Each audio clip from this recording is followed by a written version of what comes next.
Hola a todos, esta es la primera clase de psicofarmacología. Vamos a empezar ubicándola en una línea de tiempo y así comprender mejor su desarrollo.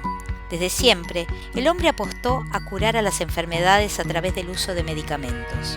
El poder curativo de algunas plantas fue advertido tempranamente en la historia y forma parte de un conocimiento adquirido en base a la experiencia y que se ha transmitido de generación en generación. Ya en el siglo II después de Cristo, Claudio Galeno planteaba conceptos que hablaban de teoría respecto del uso de sustancias curativas. Planteó que los descubrimientos de estas sustancias se basaban en la experiencia, pero que por detrás de esto había teorías explicativas de esta experiencia.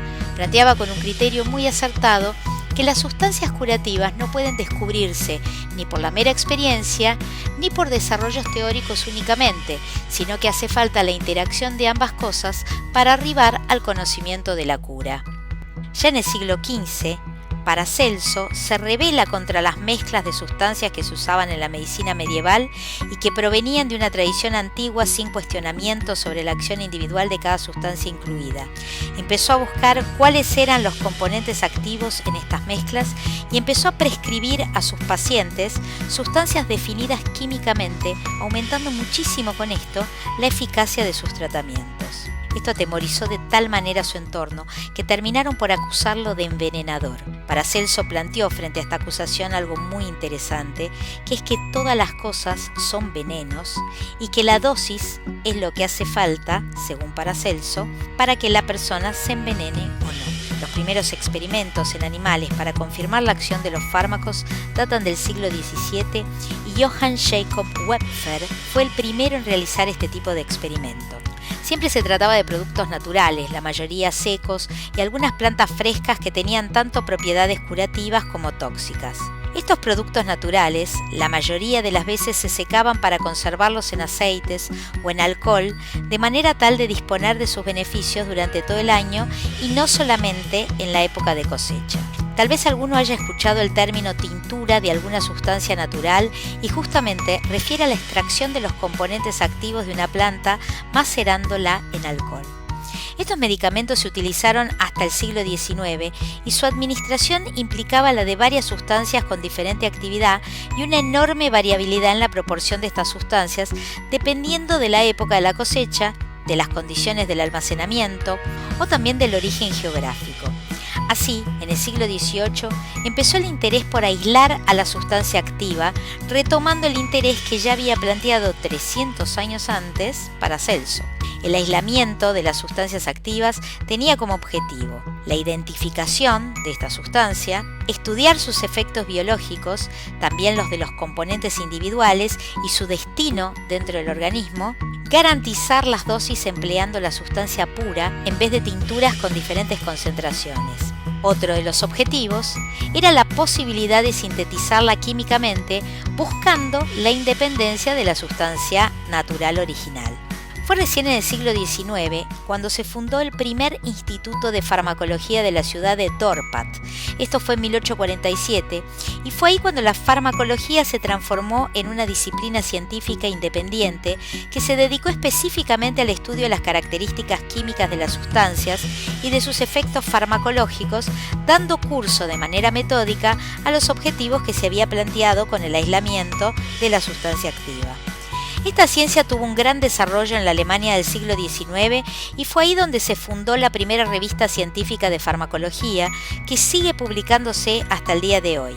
A partir de 1920 se sumó otro protagonista a la película de la farmacología, la industria farmacéutica. Los laboratorios de la industria empiezan a desarrollarse y se suman a la investigación en farmacología.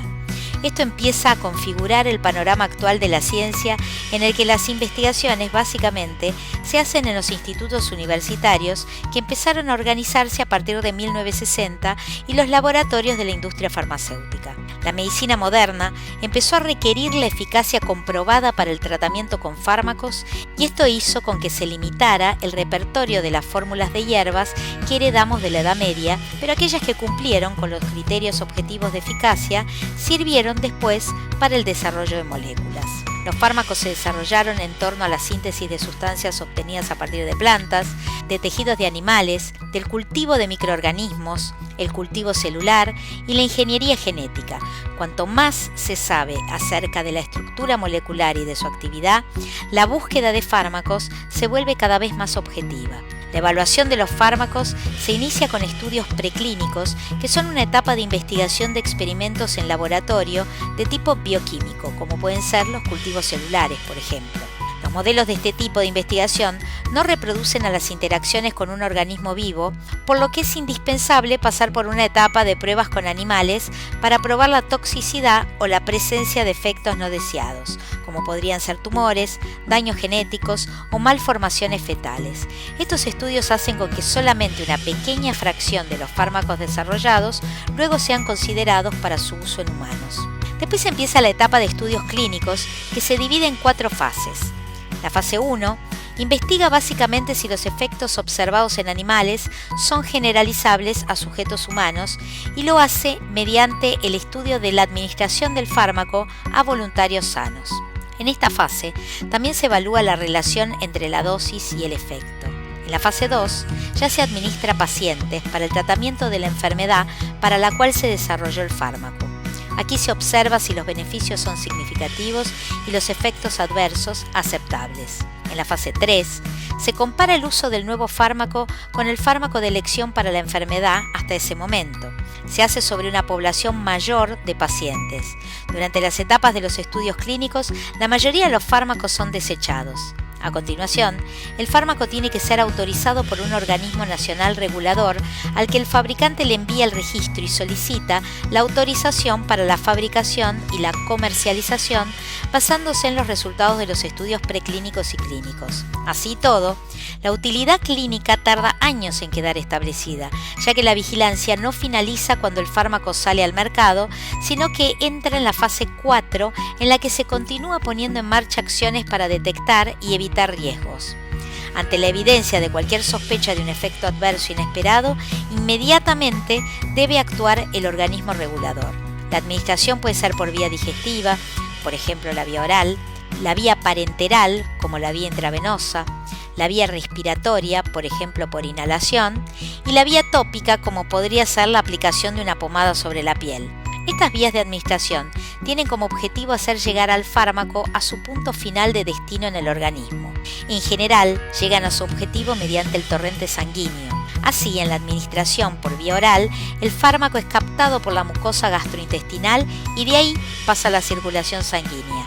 Esto es más demorado que si directamente se aplica por vía intravenosa, ya que en esta última ingresa directamente a la circulación. En la próxima clase vamos a adentrarnos más específicamente en la psicofarmacología y para eso es útil que revisen el video correspondiente a sinapsis química, aunque vamos a repasar un poco de eso también en clase.